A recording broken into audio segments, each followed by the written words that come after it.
is CTV News. Good evening, and thank you for joining us. For the second time in less than a year, Canada Post workers find themselves back on the picket line. While on the flip side, Windsor, Essex businesses are scrambling to react to the news. Joining us now with more on the local impact is CTV's Robert Lothian. Robert. Yeah, Michelle, this is a case of deja vu for those who are relying on Canada Post. Many small businesses are still recovering from the financial pains caused by the stop just last fall. Only this time, the disruption comes without warning. I was totally blindsided with the fact that they were going on strike. At Windsor's Culture Shock Bead Co-owner Kat Pasquatch says they rely on Canada Post. Shipping craft beads to Indigenous communities, she says customers often live in hard-to-reach rural properties. So the only mail service that is available up there is through Canada Post. After being financially hit during the last strike, the abrupt job action leaves her in uncertainty ahead of the National Day for Truth and Reconciliation.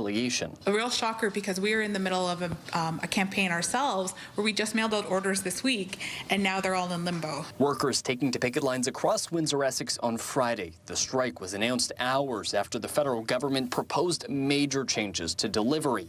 Local workers are demanding their employer return to the table to negotiate. This should not be happening, and this is why we're outraged, we're frustrated. At the end of the day, we need to have a fair collective agreement. This needs to be over. It's gone on for far too long. At the heart of the reforms are demands to end at-home mail delivery, a service still available for about 4 million Canadian homes. I feel bad for seniors or anybody who's handicapped who has to try to get their way to a community mailbox. Windsor's Walkerville is largely still receiving door-to-door mail services.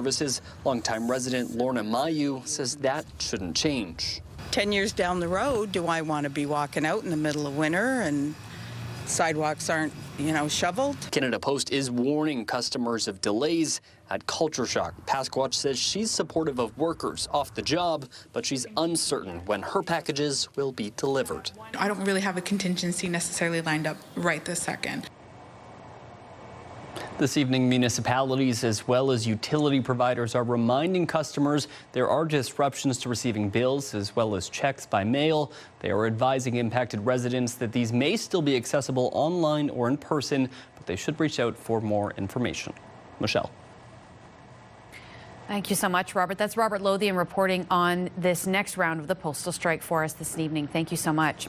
Also new tonight, word out of Toronto that the provincial government is going to be training new police officers.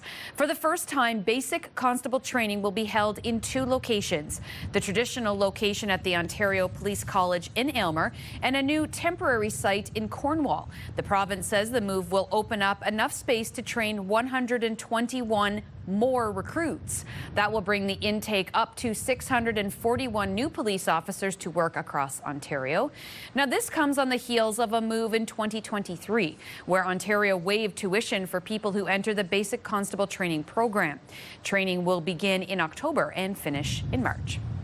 Also new tonight, Windsor police have arrested a repeat offender and their bail surety, the person responsible for the accused once released. 29-year-old Kyle Williston was first found guilty of possession of a firearm and assault back in March 2023. Then last October, he was rearrested but released under strict bail conditions, including living on house arrest and to not possess any illegal drugs. Well, earlier this month, Williston was found by the Windsor Bail Compliance Unit nowhere near his home and in possession of a concealed weapon. Officers then arrested Williston's surety and charged them as well with facilitating a breach of a release order. A messy commute home today across Highway 3. Tecumseh fire crews closed down 1 lane of traffic just north of Highway 3. The OPP says a tanker truck spilled its load of a substantial amount of hydraulic fluid. Firefighters put down Absorball to clean the mess up. There was so much of it, they had to call in an extra dump truck just to make sure the road wasn't slippy. The section of road was closed for nearly 4 hours. Meantime, police are tonight reporting vehicle crashes are down at one of Windsor's most infamous interchanges. Howard Avenue and the Easy Row interchange had 46 collisions so far in 2025. That's down from 90 collisions recorded the same time last year. Police say their traffic unit has been focusing attention in this area. However, as you also no doubt know, there is a massive construction project just south of Easy Row on Howard, which could be keeping drivers away. We started this before the construction, and that's when we learned about the distracted driving at these intersections, people on their phones at a red light because they're just waiting, and these kind of things that we noticed right away. And I think that's going to be a big part of the story, is that it was a lot of it because of us and our selected enforcement. Now, despite the decrease, this is still the worst interchange in Windsor, with 8 collisions in August alone. That's the highest across the entire city. One of the city's most vital social services is in dire straits. CTV's Chris Campbell reports now on the financial woes for the WCS. The Welcome Centre shelter has been operating for 35 years, providing emergency housing, transitional supports, and a safe place for women and families in crisis. What we're seeing is a combination of decrease in revenue coming in and an increase in expenses that I think most any business is experiencing right now. This year, despite record volunteer engagement and in-kind donations, Executive Director Lady Lafayette says it's not enough to keep services running. The funding that I'm receiving today in 2025 is the same dollar-for-dollar funding that we received in 2021. So there is no cost of living increases. Lafayette says the shelter is hundreds of thousands of dollars short. She is appealing for donations, even ones as small as $10. Either one-time donations or monthly donations. Monthly donations go a long way, even small monthly donations. Peer support worker Emily McKenna knows firsthand how important those services are. She once relied on a shelter system herself before turning her life around and becoming a new mom 3 years ago. It's been amazing, honestly.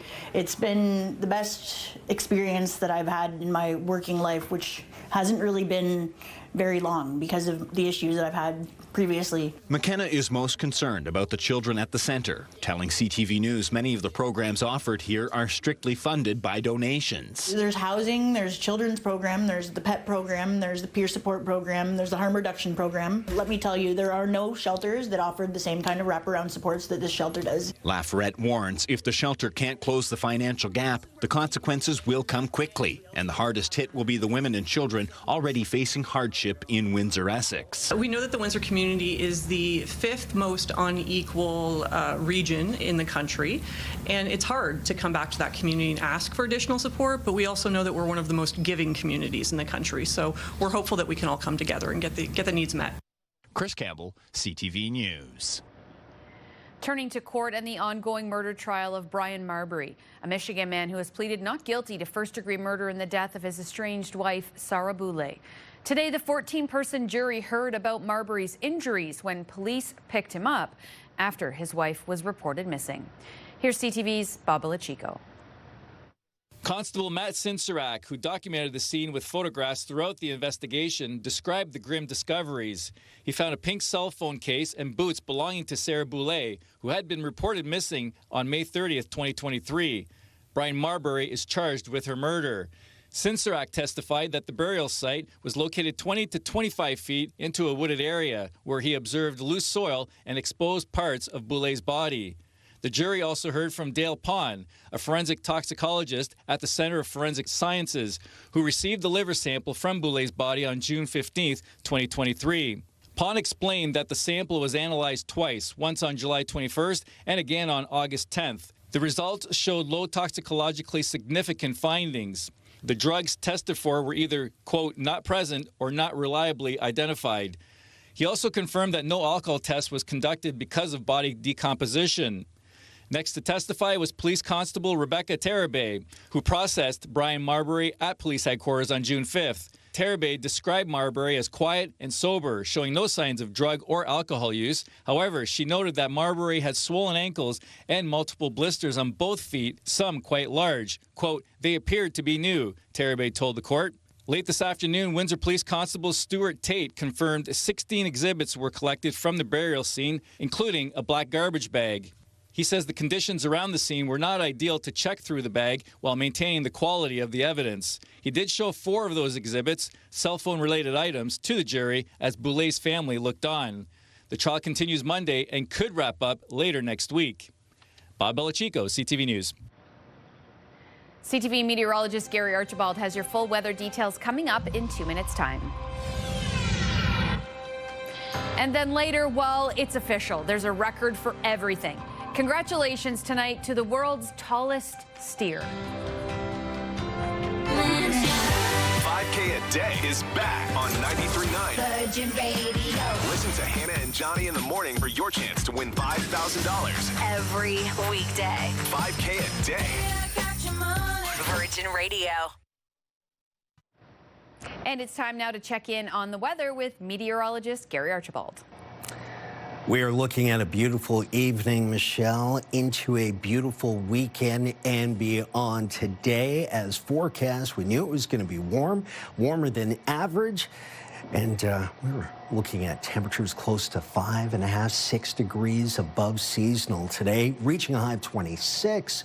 Our average is closer to 20 to 21 between Windsor, Essex, Chatham, Kent, and the surrounds. Our low normally is around 10 degrees Celsius. We were closer to 13 to 14. And under mostly clear conditions, it was a beautiful sunny day. A light breeze made it feel even more comfortable. A great day to be outdoors doing pretty much anything. And we're clear tonight through the overnight. We might see a few clouds tomorrow morning, but they're of the fair weather variety, and we'll see more sunshine towards the afternoon on Sunday. I think temperatures will remain above seasonal as we head towards next week as well. Overnight temperatures under a clear sky, 14 degrees Celsius with a light breeze out of the southwest. I would say close to about 10 to 15 kilometers per hour. And then look at this. It's either mainly sunny or sunny altogether over the next 7 days straight. Saturday, mostly sunny, increasing sunshine for Sunday. Both days seeing a high of 26 degrees, still looking at mid-20s. Monday, sunny, 26, 25 on Tuesday. Cooling off a bit, but still a couple of degrees above seasonal Wednesday, Thursday, and Friday, with temperatures across that 3-day span of 22 degrees Celsius for daytime highs. Wherever you are, don't forget your sunscreen as always, and enjoy this sunny streak of weather. The federal government re-announced how they will help the auto sector deal with tariffs at a news conference in Windsor today. And as CTV's Sanjay Mara reports, while the union is pleased, it's still not the announcement they're hoping for.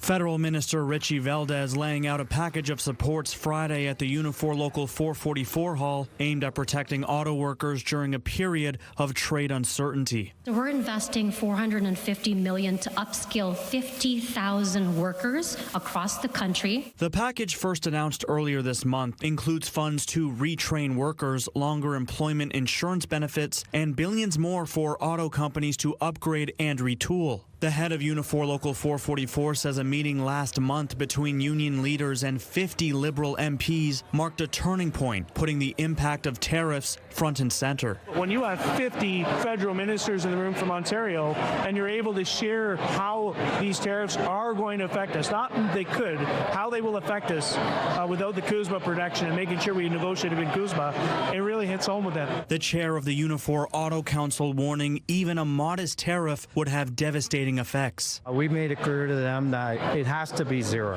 It cannot be 5%, because what worries me is he's going to say, hey, it's only 5%. We've got the lowest tariff rate. But the impact of that would be thousands and thousands and thousands of job loss. The government also reiterating supports for small and medium-sized suppliers, including grants of up to $1 million and loans of up to $5 million through the Business Development Bank of Canada. Union leaders saying those measures may give companies some breathing room, but the core message to both Ottawa and Washington remains unchanged. We can't have any tariffs. This could destroy our community. Sanjay Maru, CTV News. Meantime, the province had an announcement of its own today. Through the Local Priorities Fund, 4 long-term care homes will share $152,000. Brulette Manor, Banwell Gardens, Huron Terrace, and Riverside Place are benefiting this time around. Ontario is hoping the funding will help avoid hospital visits and allow loved ones to get the care they need where they live. Launched in 2022, the LPF pays for things like IV and bariatric equipment, bladder scanners, ECGs, and safety aids like slip-proof mats, bed rails, and grab bars. The program also covers training for staff.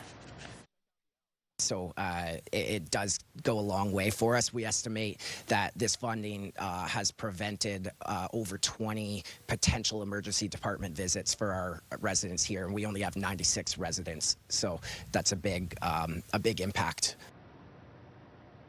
Giving back to this community has landed a local woman in top spot for a new heating system. I've been divorced, and the divorce was it was a very traumatic and expensive experience. My daughter has been helping me financially, so definitely any help that we get is appreciated. But to have this kind of a gift with the magnitude is just unbelievable and mind-boggling. In addition to her full-time job, Barbara Mattis spent over 25 years volunteering with the Girl Guides of Canada, the Optimist Club of Forest Glade, her parish, and at countless community events, as you can see here. Mattis was also awarded the King Charles III Coronation Medal for her efforts. After dozens of nominations, Mattis was selected as the winner of a new HVAC system through Lennox's Feel the Love program. Absolute Comfort Control Services installed the system in her Windsor home.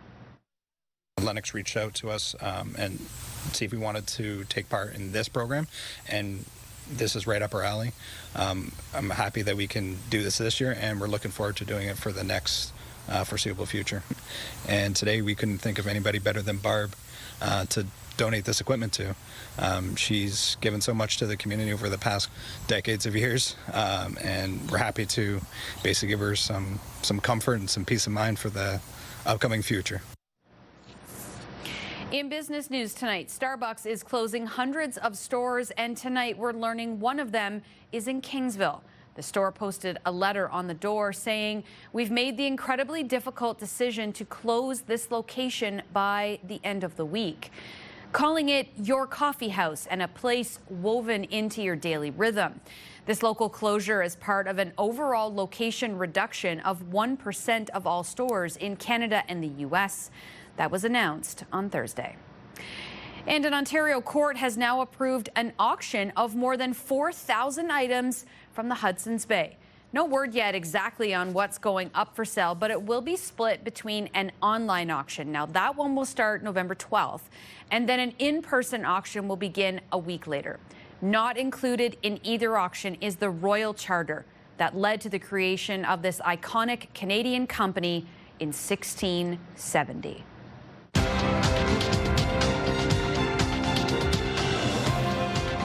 On the markets, the TSX gained 29 points, while in New York, the Dow added 300 and the Nasdaq is up 99. The Canadian dollar dropped 0.07 of a cent, and on commodity markets, gold gained almost $38 an ounce. Oil added 74 cents a barrel. Would you text your ex for $10,000? 89X is back. Listen for the keywords and text your ex. It's never been more rewarding to get back with your ex. Only on Windsor's Alternative, 89X.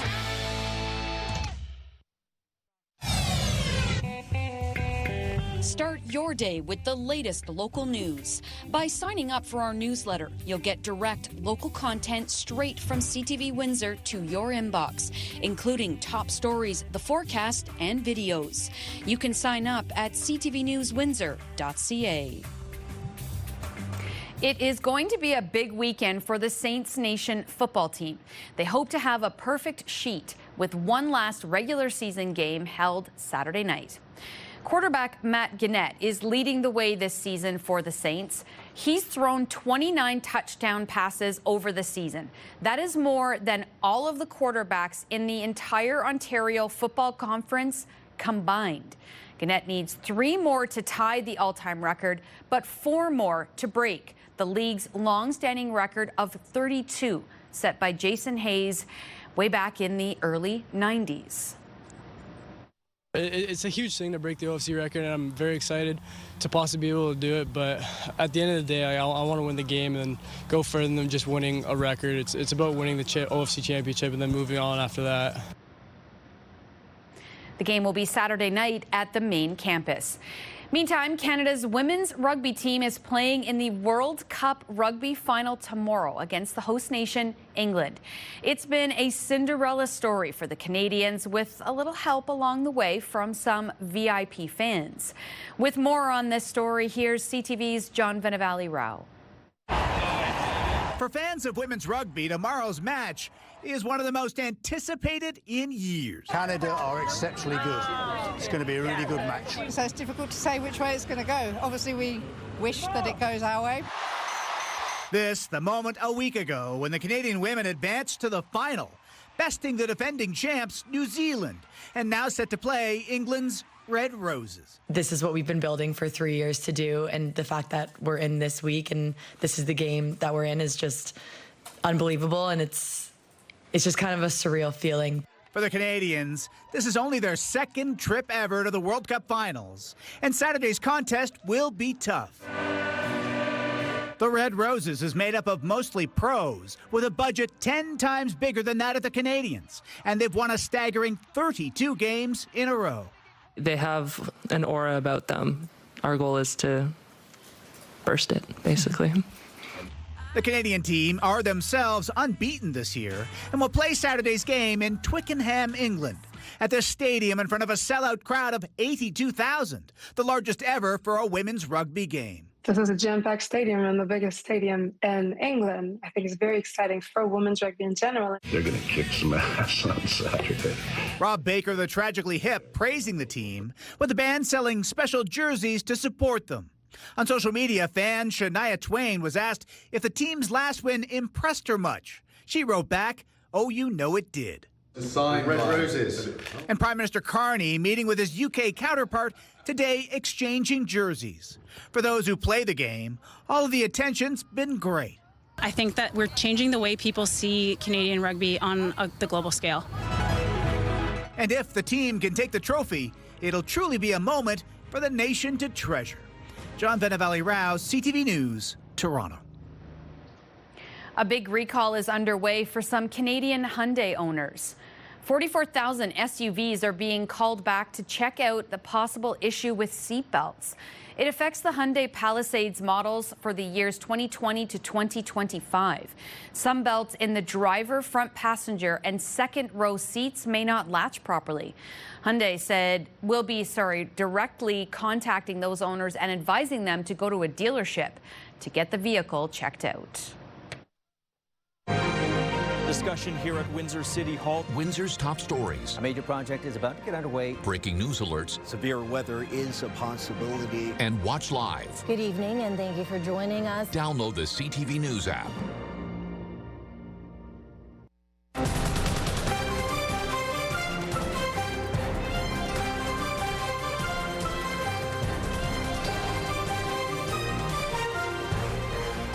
Before the first steps of today's annual Terry Fox Walk at Assumption College Catholic High School, a powerful act of generosity set the tone.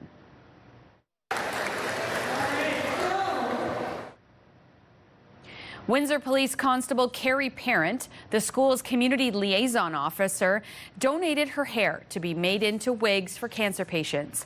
Adding to the emotion of the moment and holding the scissors, grade 10 student Nathaniel Vubi. He was diagnosed with non-Hodgkin's lymphoma in grade 8. The Terry Fox Run and Walk is held annually in schools across Canada to, of course, honor the legacy of the late, great Terry Fox, who inspired the nation with his marathon of hope and continues to be a symbol of resilience in the face of cancer. Like, people are thinking of them, and we can do only what we can do to help them out. And my way is to grow my hair and give that way. The weekend is here, and up next, CTV meteorologist Gary Archibald with your final weather forecast for the week. Gary, over to you.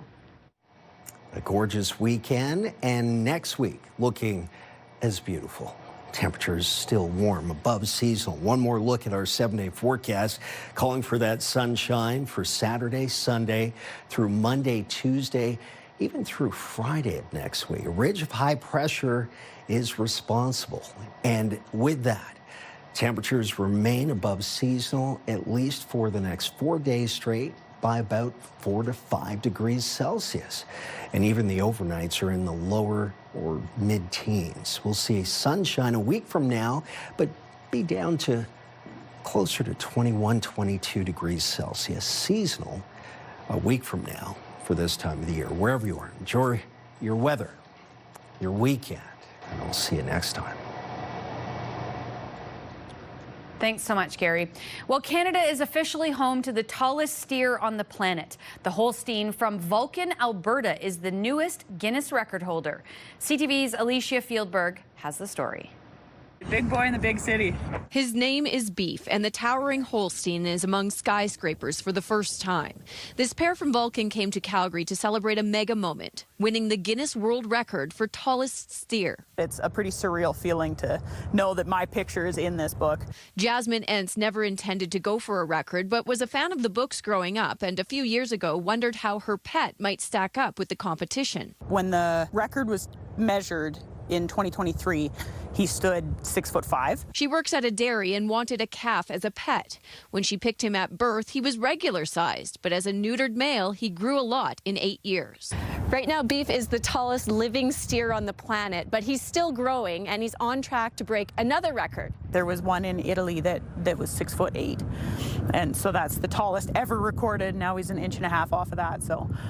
He lives on a hobby farm with a Holstein cow and miniature goats. He doesn't have a mean bone in his body. He gets along with everything. She was once able to ride him, but he's grown too big for his saddle and too tall for his owner. I'm not brave enough to get up that high. I don't like heights. To feed the gentle giant, she has to fork out about $400 a month for a minivan-sized salad of alfalfa, but it's worth it. His size coupled with his personality, and it's something to really admire. She hopes she and Beef send a message about how much care goes into livestock, even the ones that aren't pets. You know, the love that I have for him is the same love that goes into all of our milk cows on the dairy. It's a way of life, and it's a very important way of life. Alicia Fieldberg, CTV News, Calgary. Well, that's all the time we have for now. Thank you for joining Gary, Robert, and myself tonight. And on behalf of the entire CTV News team on both sides of the camera, thank you for supporting local news. We all hope you have a wonderful weekend. Good night.